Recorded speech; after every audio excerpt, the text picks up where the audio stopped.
Hari ini, aku berangkat ke sekolah dengan sepatu baru. Warnanya putih bersih, masih mengilap, dan jujur saja, aku agak pamer sedikit ke teman-teman. Wih, sepatu baru, kata Andi sambil ngelirik kakiku. Aku cuma senyum-senyum, sok cuek, padahal dalam hati, senang bukan main. Pagi itu langit memang agak mendung, tapi aku tetap nekat nggak bawa jas hujan atau payung. Kupikir, paling cuma gerimis sebentar. Ternyata, waktu pulang sekolah, langit kayak tumpah. Hujan deras banget. Semua murid yang gak bawa payung langsung panik. Termasuk aku. Aku sempat berlindung di bawah atap depan gerbang sekolah. Nunggu hujan reda, tapi udah hampir setengah jam. Belum juga berhenti. Akhirnya, karena udah lapar dan capek, aku putuskan lari pulang aja. Bodo amat. Langkah pertama di luar gerbang, rasanya kayak adegan slow motion. Sepatu putihku nyemplung ke genangan lumpur. Astaga, aku pengen balik, tapi udah kepalang basah. Sepanjang jalan, setiap kali kaki kena cipratan motor lewat, rasanya nyesek. Sepatu putihku yang pagi tadi jadi bintang, sekarang kayak baru dipakai panjat pohon pisang. Sampai rumah, Mama buka pintu sambil bilang, "Tuh kan, Mama suruh bawa payung dari tadi." Aku nggak jawab, langsung masuk kamar, buka sepatu, dan ngelihatin mereka sejenak. Seketika aku sadar, kayaknya aku terlalu sayang sama barang baru.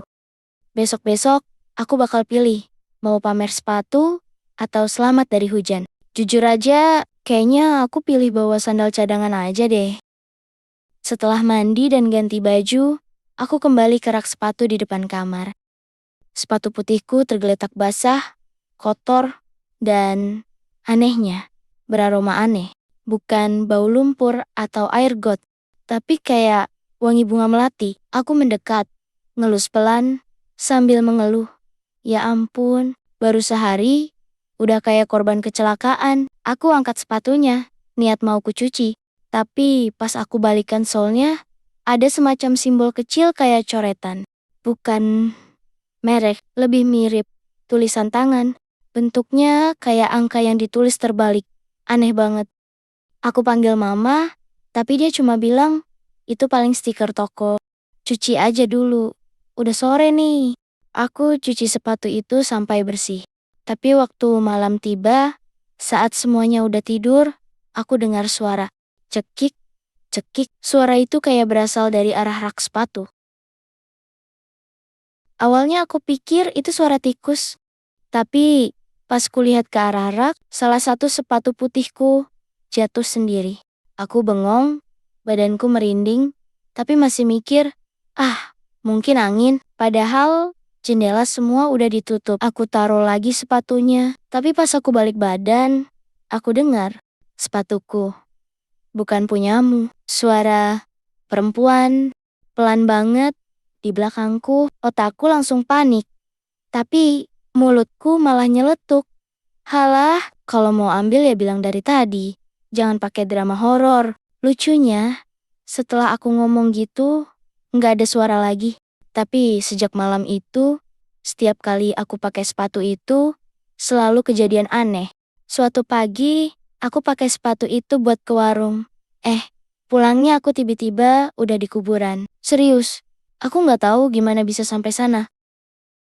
Nggak ada orang, cuma suara burung gagak, dan aku masih megang nota belanja telur. Hari lain, aku jatuh ke selokan. Padahal jalanan kering.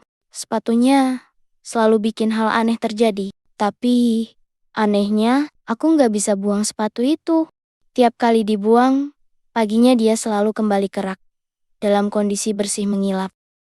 Sampai suatu malam, aku mimpi.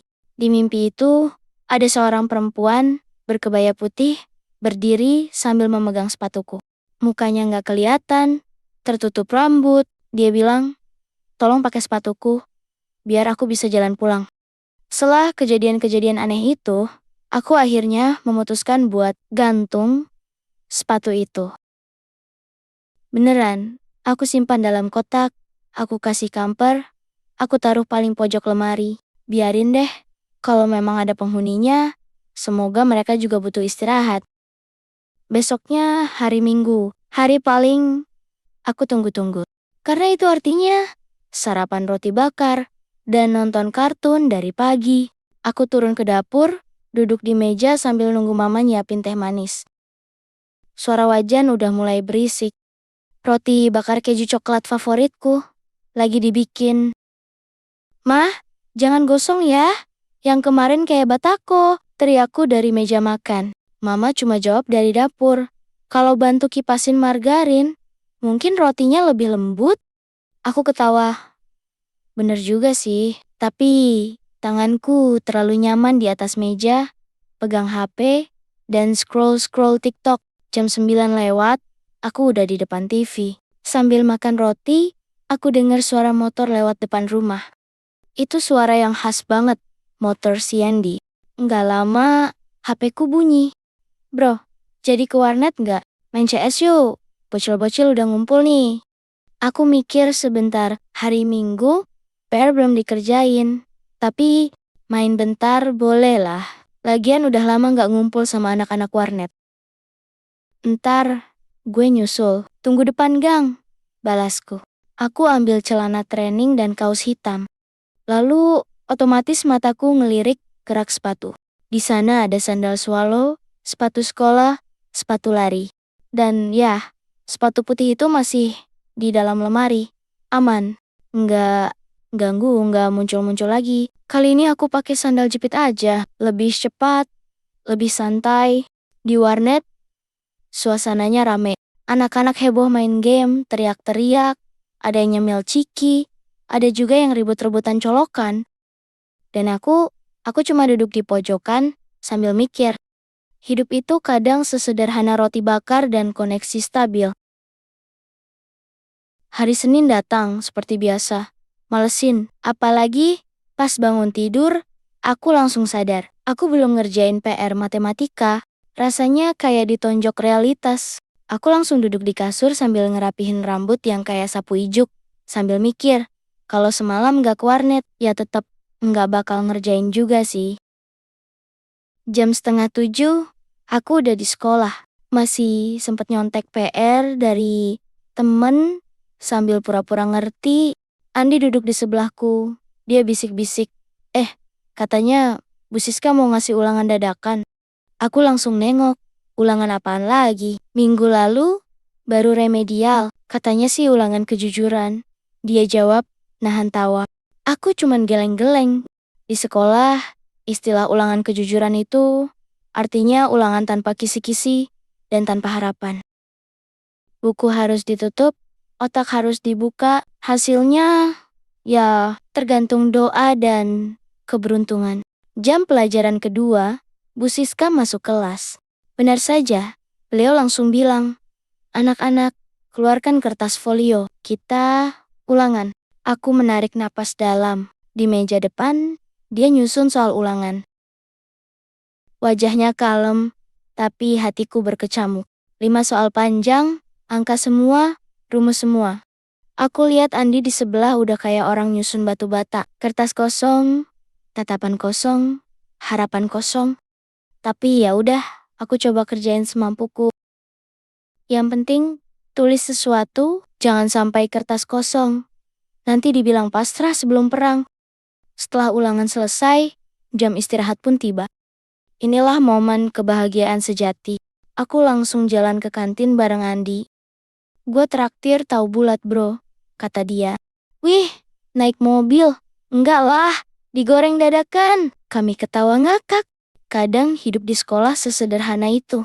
Stres ulangan, terobati sama tahu bulat, 3 biji 1.000, dan es teh manis encer. Di meja kantin, sambil makan, kami ngobrol tentang rencana hari Sabtu. Mau main ke rumah Riko, katanya mau ngadain nonton film bareng. Film horor katanya. Aku langsung inget, sepatu putih itu, dan bisik pelan dalam hati. Semoga nggak ikut nonton juga. Jam istirahat kedua, suasana kelas mulai cair lagi. Sebagian ada yang masih ngeluh soal ulangan tadi, sebagian lagi heboh, main TikTok depan meja guru. Aku, Andi, Riko, dan Vina duduk melingkar di pojokan kelas. Tempat nongkrong tak resmi anak-anak yang malas ke kantin 2 kali. Lagi asik ngobrol, Riko nanya, jadi kan ya Sabtu ini, rumah gue udah siap, udah gue bersihin. Kita nonton horor, biar seru. Vina langsung komentar, aduh, jangan yang berdarah-darah. Aku trauma nonton Final Destination kemarin, sampai sekarang gak berani nyalain blender. Aku ketawa, tapi entah kenapa kepikiran sepatu putih itu lagi. Akhirnya aku buka suara, ngomongin horor, gue mau cerita dikit soal sepatu baru gue. Andi langsung nyeletuk, lah, sepatu bisa jadi horor, paling juga kehujanan sampai bau kaos kaki. Enggak, ini beneran, jawabku. Jadi, sepatu putih gue yang waktu itu, pas gue pakai pulang sekolah tuh, besoknya muncul suara aneh dari rak sepatu, terus pernah gue buang, balik lagi, bersih, kayak baru. Riko ngerespon santai, wah, lo beli sepatu atau jin isi ulang?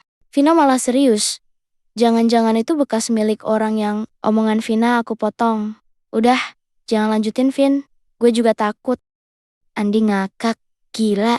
Bro, sepatu lo loyal banget ya? Udah kayak mantan yang gak bisa move on.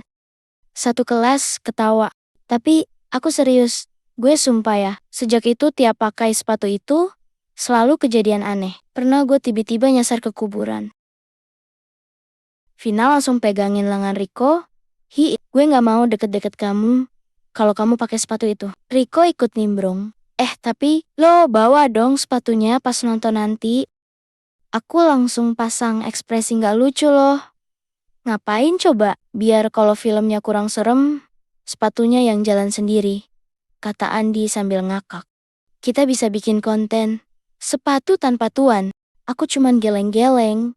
Serius deh, jangan main-main. Gua simpan tuh sepatu sekarang di dalam lemari, dibungkus plastik, pakai kamper. Suasana jadi agak senyap, tapi cuma 2 detik. Soalnya tiba-tiba ada suara kentut dari pojokan kelas.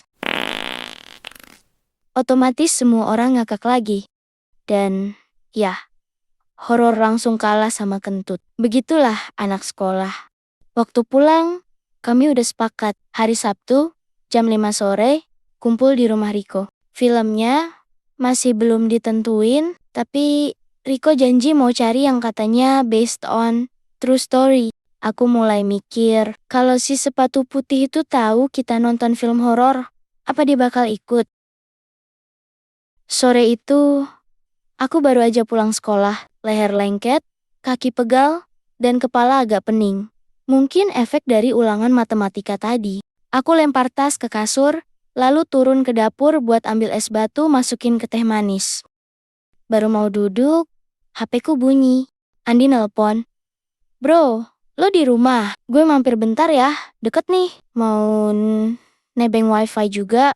Aku angguk. Gas aja, tapi jangan lama. Nyokap gue habis ngepel, jangan bikin jejak kaki kayak rumah hantu. Nggak sampai 5 menit, Andi udah nongol di depan pagar. Bajunya masih seragam, rambut acak-acakan, dan dia bawa kerupuk kantin yang katanya oleh-oleh istirahat kedua. Gue penasaran. Sepatu lo mana? Katanya langsung, tanpa basa-basi. Aku tarik napas. Serius lo pengen lihat? Ya iya. Katanya bisa balik sendiri habis dibuang. Masa sih nggak ada kucing liar yang narik lagi tuh? Aku ajak dia masuk. Kami jalan ke kamarku dan aku buka lemari perlahan. Di pojok ada dus sepatu warna coklat yang udah agak penyok. Aku duduk lalu ngangkat dus itu pelan-pelan. Gue udah taruh kamper plastik 2 lapis dan sabda doa tiap malam. Kataku setengah bercanda. Andi ketawa kecil, tapi pas aku buka dusnya, baunya langsung keluar. Bukan bau kaki, tapi bau kayak bunga layu, kayak melati yang udah seminggu di altar. Bro, ini kok wangi? Tanya Andi, mulai agak bingung. Aku sendiri juga ngerasa aneh, soalnya waktu terakhir aku masukin sepatu itu, baunya netral. Bahkan sempat kupakai tisu pewangi. Aku buka plastiknya, pelan-pelan, dan sepatu itu masih bersih banget. Padahal waktu itu aku inget, Bagian solnya masih agak kotor. Andi diem, dia jongkok, terus ngelihatin sisi dalam sepatu sebelah kanan. Ini apa sih? Dia nunjuk sesuatu di dalamnya. Aku ikutan lihat, ada tulisan samar, kayak nama, tapi ditulis pakai huruf sambung. Nggak pakai tinta, lebih kayak bekas terbakar halus di kain dalam sepatu. Sari, baca Andi pelan. Lalu dia nambahin, kayaknya ini nama orang.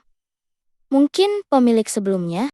Aku merinding, karena aku pernah dengar nama itu. Sari, nama siswi kelas atas yang katanya meninggal karena kecelakaan. Waktu hujan-hujan, sepulang les, katanya waktu itu dia juga baru beli sepatu putih. Aku langsung nutup dusnya cepat-cepat. Andi diam sesaat lalu berdiri, ngeledek. Wah, seru nih, cocok banget buat tontonan horor hari Sabtu. Tapi sebelum dia lanjut bercanda, HP-ku bunyi. Ada notifikasi, pesan dari nomor tak dikenal. Isinya cuma satu kalimat, jangan putar film itu. Aku sudah cukup melihat. Kami berdua langsung saling pandang. Andi ngomong pelan, lo ngasih nomor lo ke siapa aja sih?